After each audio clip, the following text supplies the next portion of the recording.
Weeks ago, I was on a plane, and I was headed to Dallas for a conference. And so as I'm on this plane headed to Dallas for this conference, everybody kind of freaks out, right, at a certain moment, because a gentleman 2 seats up from me, he starts to have a heart attack.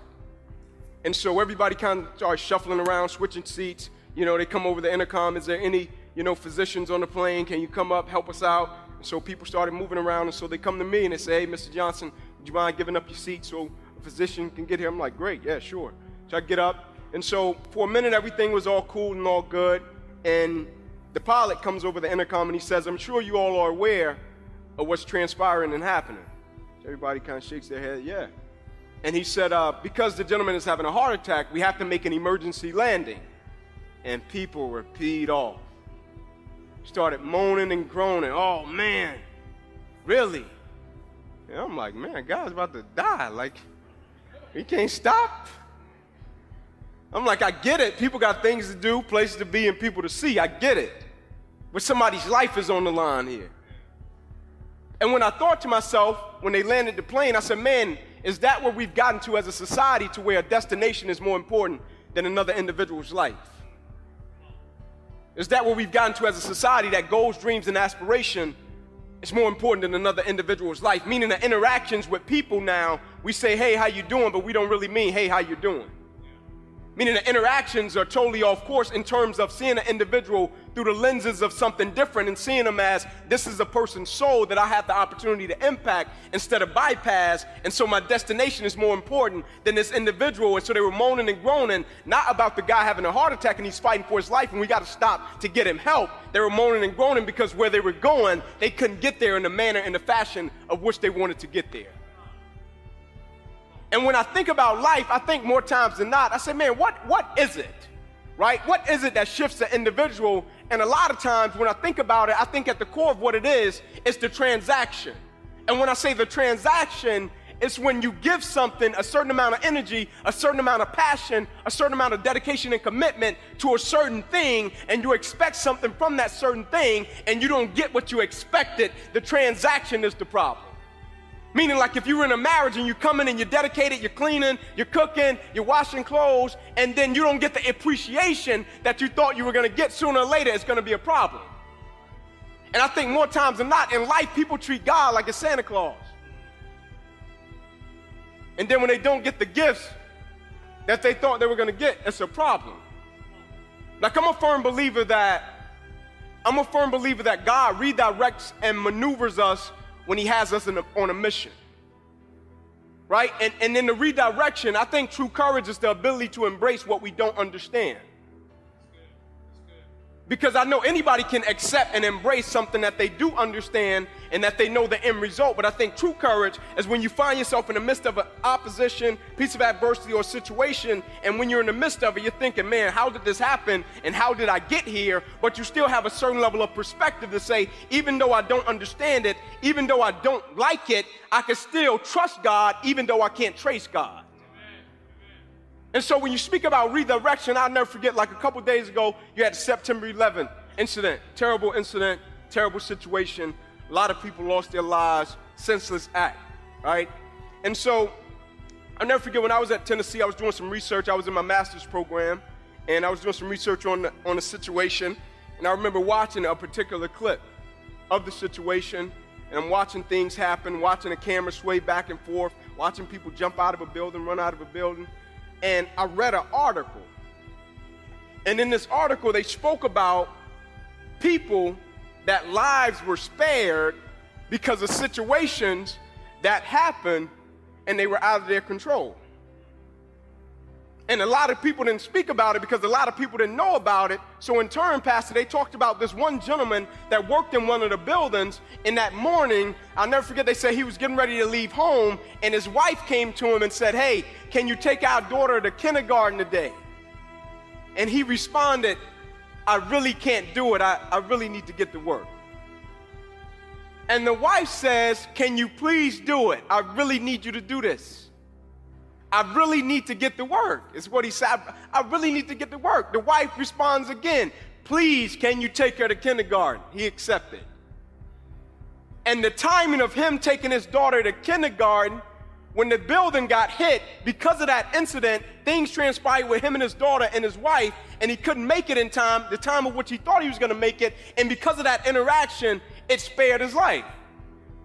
He couldn't control it. One gentleman, he got on the New Jersey Turnpike, headed to the same building on the New Jersey Turnpike. It was an accident. Something happened. It stopped. Right? And because it stopped, and I'm sure he was on his way to work, and when it stopped, I'm sure he was fussing and he was mad as all get out.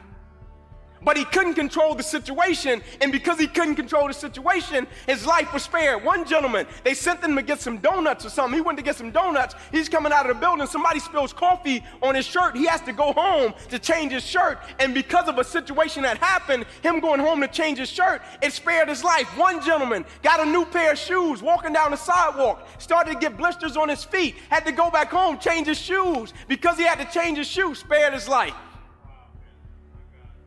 Situations that happened that was out of their control, and when you think about when things happen, the first thing we try to do as individuals, how can I control it and how can I manage it? And if I can't control it and manage it, now I'm frustrated and I'm mad about it. In the words of an older gentleman, he told me one day, he said, young man, you can't speed up the river and you can't slow it down. At a certain point, you got to have some faith. How many times do we get redirected and we don't know what we're being protected from and we're fussing and we're mad about it? Like, it's an amazing thing. Now when things happen, my perspective is totally different. Like when I'm in the airport and my flight get delayed and people go to fussing and I see them getting mad, and you know, you could be by them and they're getting mad and you almost get mad, and I'm like, I gotta walk off. They're about to make me mad, right? But when I walk off, I'm like, God, what are you protecting me from? Like when situations happen now, I'm like, life, what are you trying to teach me right now? Like, God, what can I extract from this situation since I don't like it and I don't understand it? I'm sure lessons and blessings, stages and phases, I'm sure it's something in it that I can extract and apply to some area of my life.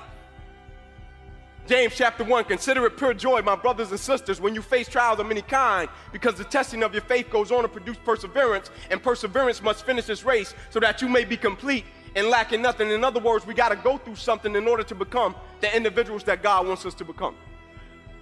So redirection, bring it. Opposition, bring it. Not saying that every day I wake up, I'm like, adversity hit me. No. No. But when it comes, I look at it different. Like I ask people one question all the time. I'm like, what is it you want? Like, what do you want? People, oh, I want money. I'm like, cool, all right, yep. I'm like, but the true measure of your wealth is if you got it and you lost it, then how much would you be worth? I mean, how much is your character and your integrity worth? Because that's the most valuable possession that we got. And the thing I love about character, every individual in here, when we were born into our respective hospitals, nobody came into our room and said, hey man, you automatically inherit character. It's something that we got to fight and we got to build it every single, it's just like the Christian walk, the journey. You got to fight and you got to build it every single day, and it's a big difference between professing to be a Christian and actually living as a Christian.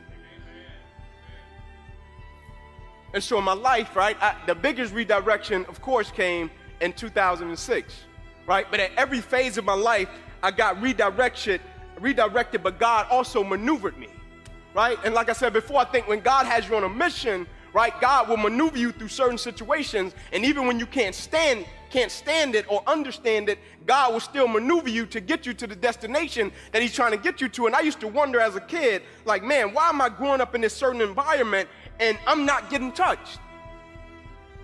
Like, I'm coming up in an environment where people are getting murdered. I'm coming up in an environment where they call that Little Vietnam. I'm coming up in an environment where people are doing drugs, people doing everything. I'm coming up in an environment where I got robbed, right? But nothing happened to me. And I'm coming up in this environment in this 2-bedroom home with 14 people. And at every phase of my life, God sent somebody. And when he sent them, the only difference between me And some of my friends that I grew up around, when he sent them, I was smart enough to listen. In other words, young people, it takes 21 years to become 21. No matter how talented, how brilliant, how smart, and how powerful you are, it's just certain things you won't understand until you get experience in order to understand it. And I first fell in love with football. I was 7 years old. I was playing in the street. Bloody, pure passion. Not too much smarts, but passion, right? And God sent a man one night. Never forget it. Me and my cousins out there getting after it in the street, light pole to light pole, street lights pop on. 10 minutes before we had to go in the house, we're trying to get our last 10 minutes in. This blue pickup truck comes down the street. I back out on one sidewalk, 3 younger cousins back out of the street on the opposite sidewalk, and we're trying to get this truck by. I mean, come on, man, so we get out 10 minutes in. The truck is just cruising. He's looking at us, we looking at him. He pulls on the sidewalk. I'm like, oh, here we go. He gets out of the truck, first white guy we'd ever saw in our neighborhood.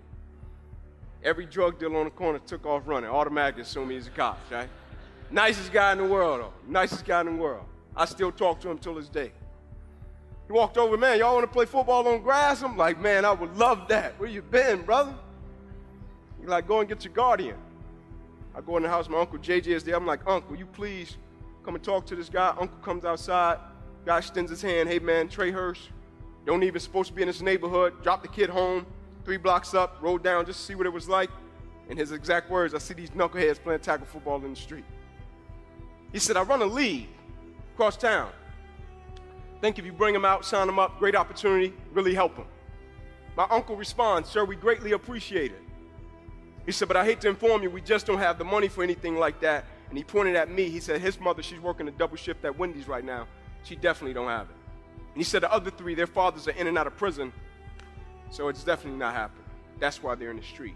Coach, without any hesitation, says, I tell you what, you bring him to the park tomorrow, I'll pay for it.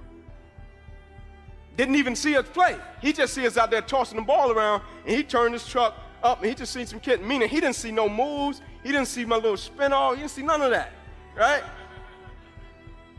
My uncle said, okay. Uncle brought us to the park the next day. I'm standing in line because I'm intrigued by this guy. I'm standing in line beside him. I watch him take cash out of his own pocket, pays for me and my 3 younger cousins to play.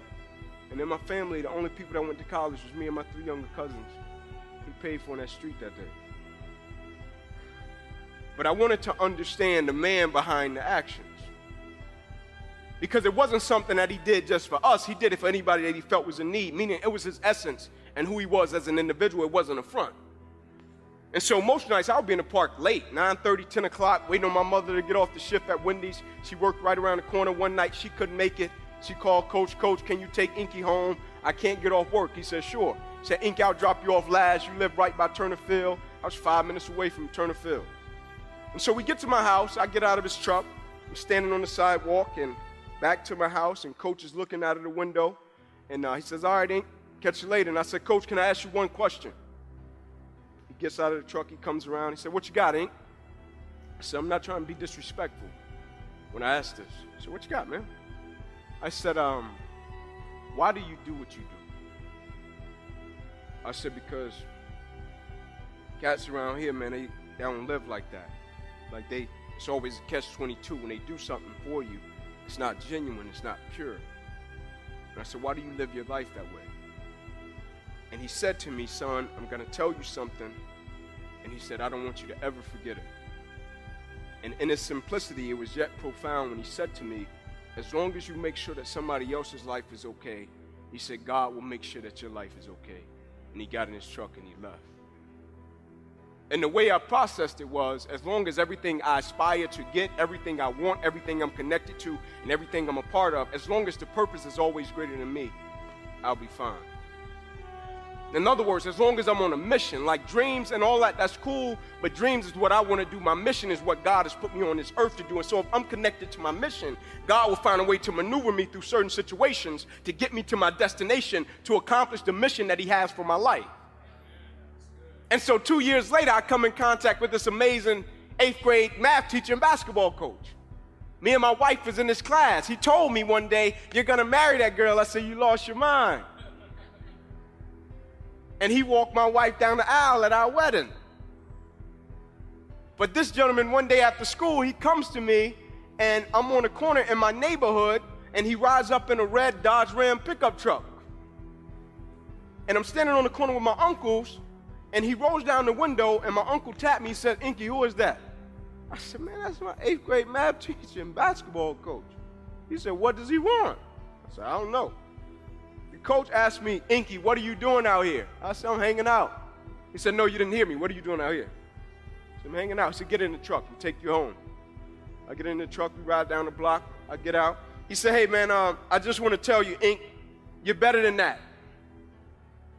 I said, "Better than what?" "You're better than that." I said, "Man, listen." I said, "You see that corner you just picked me up from? My uncle wears 3-4X t-shirt. He'll just be coming in the house in the morning from standing on the corner selling drugs, and you'll see me in the morning in your class in that 3 or 4X t-shirt." I'm like, "Man, so not trying to hear that. Most mornings, me and my cousins come to school to your class. Like, I hadn't even eaten yet, man. So bump that." And he said, "Oh, you one of those, right? You want to question?" He said, "Man, I'll tell you what. Since you want to question what I'm saying to you," he said, "I'll see you in the morning. I'm going to pick you up in the morning before school." I said, "Yeah, whatever, man." Next morning, I'm asleep on the floor. Me and my cousins used to sleep on pallets. My mom comes shake my shoulder. I look up. I said, "Yes, ma'am." She said, "Your 8th grade math teacher and basketball coach at the door." I said, "Man, he's serious." I go to the door. He said, "Get in the truck. Come on, man, Ink, let's go." I get in his truck. He said, "Here's the deal." He said, "Here's how I'm going to help you defeat this environment. Here's the game plan. Here's how I'm going to help you beat this," right? I said, "What you got?" He says, "Every morning, I'm going to pick you up before school until you graduate high school. And he said, I'm going to play you in a game of one-on-one basketball, and I'm going to sit you down on the bench, and I'm going to make you recite a proverb." I said, "Let's do it." We would play basketball. He would sit me down on the bench, read me a proverb. I would recite the proverb until one morning we're in the gymnasium. The principal, Dr. Jackson, comes in, and he says, "DeMarco Mitchell." DeMarco stood up. He said, "Yes, sir." He said, "I heard you've been given Inky Johnson proverbs." He said, "Yes, sir, I have." He said, "Stop it, or I have to fire you." Without any hesitation, my teacher said, "Well, you're just going to have to fire me because his life is worth it." And he had 3 kids of his own between him and his wife. They had adopted 3 more from that same school system because they knew they didn't have anywhere else to go. And he was on a teacher's salary.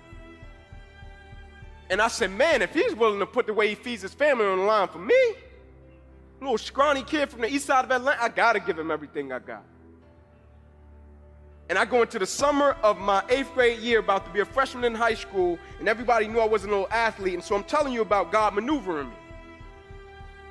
And so the summer going into my freshman year, everybody says to me, "Hey, Inky, do you want to go to college?" I'm like, "Yeah, I'm going to college." They said, "What high school are you going to?" I said, "I'm going to Crim, right up the street from my house."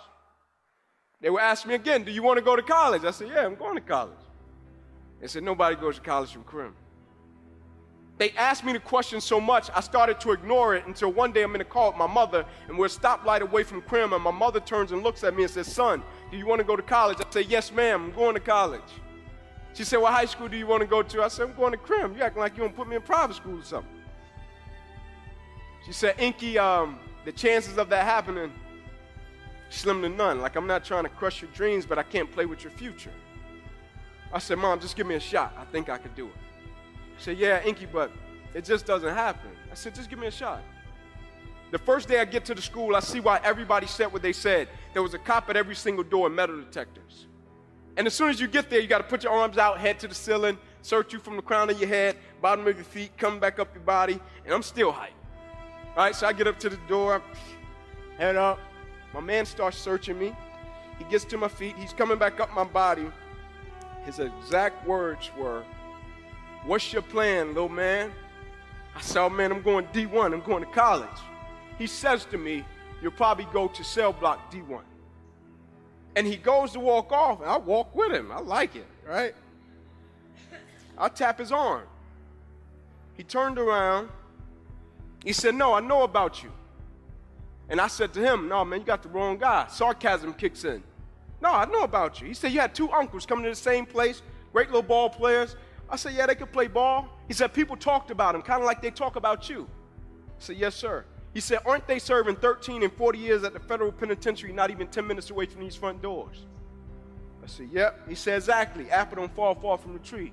You'll probably end up in cell block D1. He went to walk off, I walked with him. I tapped his chest. He turned around, I said, I'm telling you, I don't know who you've been dealing with, but you got the wrong guy. He said, we'll see. I said, we will. And when I got my scholarship from Tennessee and got back to Crim High School, the first person I went to see was that cop in the lunchroom. I slipped my paper across the table to him. He stood up. He asked me one question. He said, how did you do it? He said, the reason I said it to you, he said, don't get it twisted. You thought I was trying to break you. I wasn't. He said, I'm here every day. I stop fights every day. I stop kids from bringing guns, drugs into the school every day. He said, but I heard the language so much, son. He said, I've seen so many kids step up to me and say the same thing, and they end up dropping out their freshman year. And so I wanted to challenge you to see, would you retreat or would you step up to me and fight for the thing that you said you wanted? He said, I just said it to see what you're willing to fight for, what you said you wanted. Like, I'm intrigued in life how when a person say they want something, or a person say, man, I'm going to have this incredible, phenomenal life, and the only thing it takes is for the circumstance to change. And when the circumstance change, they forget everything that they once spoke, or everything they once spoke now means nothing to them, right? The words that they spoke about a certain situation. I'm intrigued by that, right? How a circumstance can take that away. Like, I understand this about life. In life, people don't burn out because of what they do. People burn out because life makes them forget why they do it. But when the purpose is intact, when the mission is intact, when it's about something greater than themselves, the opposition, the adversity, and the challenges are a part of the journey. When things happen to redirection, it's a part of the journey. It makes it even sweeter in the end when the purpose is greater and about something greater than you. That's why it's so easy to spot selfish people. That's why it's so easy to spot people that's just out for their personal gain. It's easy because all it takes is for something not to go the way that they thought it was going to go, and now they no longer want it. But when you find a warrior for Christ, when something doesn't go the way that they want it to go, they say, let's regroup, let's reroute, and let's get going. Let's finish what we started. The mission is different. And so when I got to Tennessee, it was Mayberry for me. I'm like, man, y'all get 5 pair of cleats. You get a salad bar. Guys still were complaining. I'm like, unbelievable. Y'all complaining. And I come into my junior year, and I'm about to get exactly what I wanted. About to get this thing called NFL. You know what it really stands for? Not for long, right? That's what it really stands for, right? And I'm 10 games away from this dream that I wanted my whole life, right? This thing that I've been working for my whole life. My whole life is dedicated to this one game. I'm up Saturday mornings, 4 o'clock, 5 o'clock in the morning, 2 miles to a fire station, 2 miles back home. I'm in the park, 9:30, 10 at night, doing everything in my life surrounded the game of football. I'm sitting at home at night. I'm throwing balls up to the ceiling, and I'm catching them different type of ways, trying to see if a receiver was to check me, if I wanted to catch an interception. Like, everything revolved around this game, and I finally get in a position in my life to where now I'm 10 games away from it.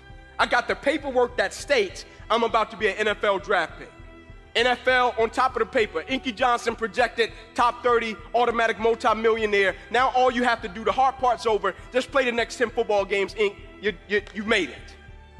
And I go out in a silly game against Air Force, 2 minutes left, and I go to make a tackle that I can make with my eyes closed.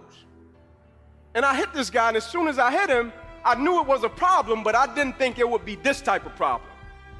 Like, you know how when things happen, you're like, I didn't expect that, but I don't think it's going to be anything too crazy. And when I hit him, every breath in my body left. My body goes completely limp. I fall to the ground. I blacked out. My eyes open. I'm still not, too concerned because it's football. I told Pastor, I never thought about a career-ending injury. You have injuries within the game. When my eyes open, guys run over, Ink, let's rock, man, let's go, let's finish him off. And I'm like, I can't. They're like, what do you mean you can't? You're a starting corner. Get up. You can nurse your injury after the game, man. I'm like, no, I can't. They said, what do you mean you can't? I said, I can't move. It's a shock, neck to my toes. I can't feel anything. Shock leaves. It stays in my right arm and hand. I'm like, maybe I got a bad stinger. They put me on the spine board, wheeling me off the field. Doctor says to me as he's walking beside me, I don't know how you're still alive, son. You don't have any pulse. Maneuver. We get to the ambulance. My father's standing there. I'm like, Pops, I laid it on him, right? I put it on him, right? My dad's like, yeah, but I think you got the worst part of this one, Ink. Doctors say, we're going to take you over, run a couple tests, bring you back into the room, everything will be cool. They run the test, they bring me back into the room. Mom comes in, kisses, prays. Son, you'll be fine. She's going to walk out. Doctors rush in. Head boy says, hey, man, got to rush him back to surgery. He's about to die. And I look at him, and I want to ask him, like, man, you can't use another word? Like, use a synonym, brother. You got to say die. Like, you sure died, man? And he could tell from how I'm looking at him that I'm questioning. And he says to me, you ruptured a subclavian artery in your chest. You're bleeding internally. If we don't perform this surgery tonight, I guarantee you, you won't be here in the morning. From 7 years old to 20 years old, boiled down to one moment. The sacrifice, the dedication, the commitment came down to one moment. And the next morning I woke up from that surgery. The NFL on my scale of life, that big. SEC championship, that big. Cornerback, that big. I was embarrassed. I'm sitting there and people coming into my room like, Inky, man, I'm sorry about what happened to you. And I'm saying to myself, man, Inky, you really messed it up this time. Like, man, that's really the only thing you wanted, huh? Like, you just thought because you grew up in this so-called hood, 2-bedroom home, 14 people, like the only thing you really wanted was the NFL, that's it. I'm like, man, you limited God to that? Like, life holds no substance, no value? Like, efficient but not effective? I did things right, but I never did the right thing? And now the thing I placed my identity in, now it's gone. That's why I laugh at people when they say, man, if I could just get this, I'll be. Man, if I could just get this position, I'll be. Woo! Man, if I could just get this amount of money, I'll be. I'm like, woo. But what happens even if you get it or you don't get it? What happens when God says yes and no? Like, do you have the ability to accept what you don't understand? Can you still see God's plan when it didn't go the way that you thought it would go? Can you handle when things get off course? I'm sitting there and I'm thinking, like, man, I'm 8 games away and God is redirecting me. And I'm like, God, just let me get to the NFL, then redirect me. Like, let me get the contract, then redirect me so I can help my family. And God is like, no, son, I need you to really go that way. And I'm like, you sure? Like, man, I need to go this way. He's like, no, I need you to go this way. I got something greater for you. Now, it might take a little longer to manifest, but I got something even sweeter. Like, I got something more fulfilling. I got something more rewarding. I got something, son, that's going to carry you for the rest of your life. Like, it's an amazing thing. I knew this was what I was supposed to be doing when one day I'm backstage and I got the same feeling that I got when I used to be in the tunnel before I was running out of Neyland Stadium. And I said, thank you, God. Same feeling.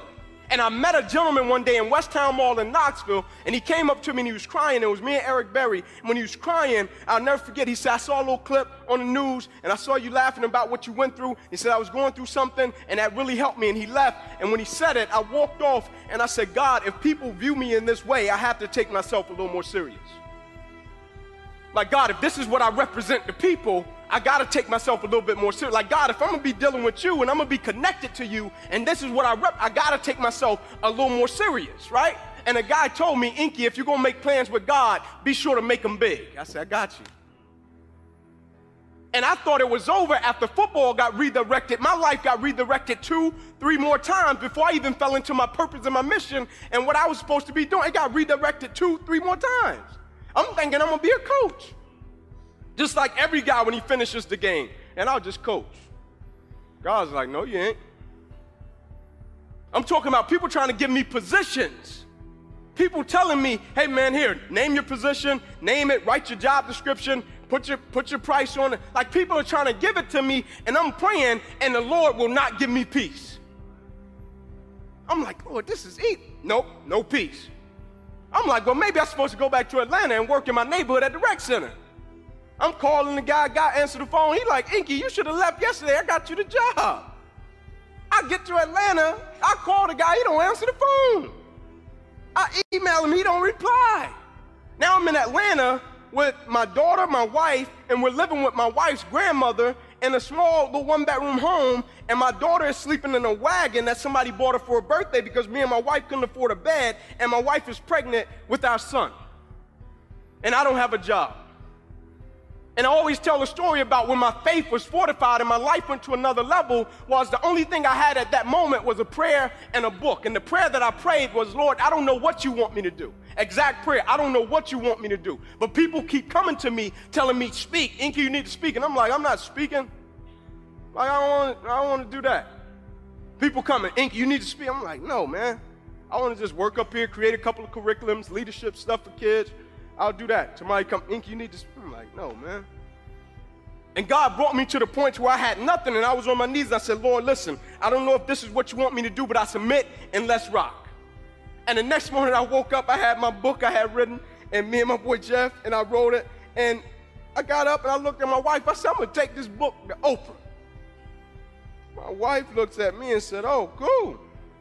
Do you know Oprah? I'm like, nope. Hey, you know anybody that worked with Oprah?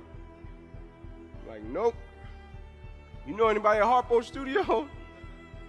I'm like, nope. She said, you sure? I said, yes, ma'am. She said, go for it. I took off to go to Chicago in my truck, same truck I drive now. I got my little 2X suit on. You can see I'm nowhere near the 2X, right? I'm driving, I got about $200 to my name. I'm praying, like, Lord, don't let me get a flat, don't let nothing happen, because I'm done. And so I get up Chattanooga, I call my buddy Jeff. Jeff is in Knox, he's an attorney. Jeff picks up, I said, Jeff, you ain't gonna believe it. I'm going to Chicago to meet Oprah. Jeff said, oh, Inky, you know Oprah? I'm like, nope. Jeff immediately says, Inky, I know you're a highly ambitious person. I need you to hang up, think this through, and call me when you get to Knoxville because the chances of that happening are a long shot. Now I don't want you to be disappointed. I get to Knoxville, I call Jeff. Jeff picks up. He said, you still going? I said, yep. He said, stop by and pick me up, man. I just don't want you to be too down when it doesn't happen. I pick him up. We get to Chicago that night. Jeff gets to the hotel. Said, Inky, you want me to get you a room? I said, no, I just sleep on a little cot, man. Get up the next morning. Jeff says he's going to work out. I said, I'm going to go to the front desk. He'll get some information, try to get to the studio. I'm looking at Jeff. He's looking at me. I'm getting the information. I go to take off, and Jeff says, Ink, wait. I said, man, let me go change. I'm going to go with you. You know, I just don't want you to be too let down. I said, all right, cool. He said, we'll take a cab. We take a cab over. We get to the block, and it's massive. People everywhere. They're going, coming in and out. So we get out. Jeff says, I'm going to go to this coffee shop. I said, Ink, I'm sure this won't be long, right? And so I got my book. I got my suit. It's hot. Every door that opened, I ran in it. Hey, man, Inky Johnson, drove from Atlanta. They're like, get out of here. I'm like, man, Oprah people are rude, man. I thought you was nice. You give away cars, like you're rude. So after getting kicked out like 4 doors, I go to the back of the building. I sit down, I put my back on the building, look up to the sky, and I'm like, God, man, thought it was you. I'm like, man, my wife gonna chew me out, man. And I get up and I walk around the side of the building. Homeless gentleman sitting there, I sit beside him. He said, how you doing? I said, man, I've seen better days. I said, how are you? He said, I'm great. I get up. I look down the sidewalk, and at this moment, there was nobody but Oprah and a security guard. Talking about nobody else. She's walking toward me. I'm walking toward her. I get a couple of feet away. I stop. She grabbed my suit. She said, hey, that's a nice suit. I said, thank you. I said, I drove from Atlanta. I wanted to get you my book. I said, oh, cool, great. I said, would you mind taking a picture? We take a picture, and I'm going to walk off. She said, I got to get in and do my show. I said, all right, thank you. And I'm going to walk off, and her security says to me, said, hey, young man, come here. I stopped. I went back to him. He said, I just want to tell you something. He said, what just happened never happens. He said, now, I don't know what's going to come out of it. I don't know book club, show. I don't know about any of that. He said, but I just want to make sure I tell you what just happened never happens. I said, thanks. So I leave. I start to put the picture on social media, send it to my friends, everybody's reaction. You going to be on a book club? You going to be on a show? Is she going to interview you? What's going to happen? I'm like, I don't know. I really don't care. I'm like, what just happened? Faith is the substance of things hoped for, the evidence of things not seen. And I'm like, God, are we moving like that? Like, God, are we really moving to the point to where I can get up in Atlanta, Georgia, look at my wife, don't know nobody in Chicago, don't know nobody on Oprah's staff, and look at my wife and say, I'm going to meet Oprah. I got a certain level of faith that I'm going to meet Oprah. And God puts me face to face with Oprah and puts the book in her hand. I say, God, let's go. And so now I live my life a certain type of way according to what God has done. I live my life a certain type of way according to the power that I know the Lord possesses. I live my life a certain type. Like when I go to the Lord in prayer, I go bold. And every time I go bold, I'm so thankful that that's not me and my Lord's first time communicating. And people have the nerve to ask me all the time, Inky, why wouldn't you change what happened to you? You got a paralyzed right arm and hand. I'm like, if you only knew and if you only saw the works that God has done in people's lives around me. What he's done in me, yeah, it's great, it's cool. But what God has done in the people's lives around me, like you can't put a price on that. Like at a certain point, like what is it really about? Like, and I know the initial reaction when we go through things is to say, man, why did this have to happen to me? And this is an honest reaction. Because sometimes good people go through some crazy stuff. And some of the things we go through, I'm gonna just be real, it's not a scripture for it. It's not. You can't go, hey, go to Romans 2:2. They're like, what? It's not. But this is what I've understood. In life, some people don't need you to preach a sermon, they need you to live one. And so when they see you living it, they can connect and identify with that. The only thing I ask of you, as talented, as brilliant, as powerful, as beautiful as you are, never allow life to make you forget why you started in the first place. Meaning that first time you said, man, I'm riding with Christ, let's go. That first feeling you got, like that first interaction, that first connection you got, like when you first got it. It's like when people say at the beginning, everybody is excited, everybody is on fire, but at a certain point, you hit something along the journey, and it's gonna test that level of commitment. At a certain point, you're gonna hit something, it's gonna test that level of faith, and my definition of commitment was always staying true to what I said I would do long after the mood that I've set it in has left. Like, am I going to stay true to my beliefs and my core and my essence of who I am as an individual, even if I get a paralyzed right arm and hand? Am I going to stay true to it, even if my little career that I thought I was going to have disappears? Am I going to stay true to it, even if one day I'm in a football game, the thing I love to do, the thing I have been practicing my whole life, and in one moment it gets wiped out? Am I going to stay true to it? Because depending upon if I'm going to stay true to it, a lot of other people's belief in their Christian journey is predicated upon that and my belief in my Christian journey. In other words, I've seen a lot of other people say, Inky, I want to give my life to Christ, not because of something that happened with me, but because of something I've seen happen to you. And so when ESPN comes to me and say, Ink, you wouldn't be in the NFL right now? I'm like, if you only knew. If you only knew my father got saved because of my injury. If you only knew. My 3 boys that went first round to the NFL, all of them got saved. If you only knew. If you only knew my mother, the level of her faith, like if you only knew. Like I just seen God do some things through the injury, and I'm like, man, every day I wake up, I just try to stay out of his way. I'm like, should I step in, should I not, right? And to my athletes in the room, a specific word. The game of football is a platform. Sports is a platform, man, that God has provided to do something incredible. Like, never think that you're God's gift to the game. God has gifted you to be able to play the game.